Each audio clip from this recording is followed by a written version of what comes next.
It's August, so expect the IU basketball news to slow down a bit now with summer workouts and the July recruiting period over, though it won't be long before the activity ratchets up again, what with Hoosier Hysteria now just 8 weeks away on September 29th.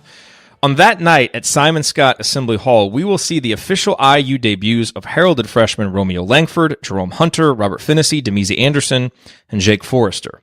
Less than a year ago, at last year's Hoosier Hysteria event, Langford, Hunter, Finney, and Anderson received raucous receptions from the Assembly Hall faithful when, in a brilliant little strategic touch by Archie Miller and his staff, the players were escorted across McCracken Court to their seats behind the IU bench.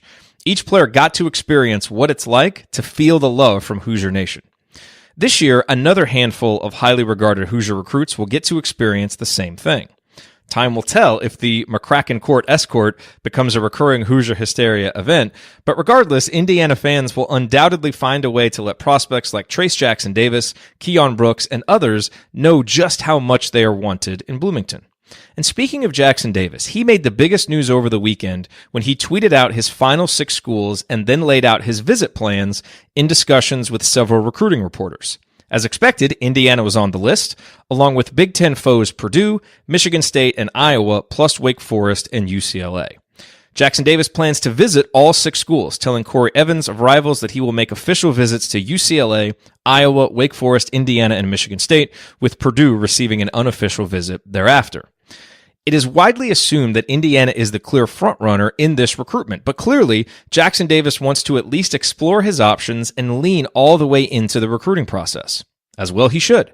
Jackson Davis is a 5-star talent from the state of Indiana, and Archie Miller and his staff have made him a clear priority for the class of 2019.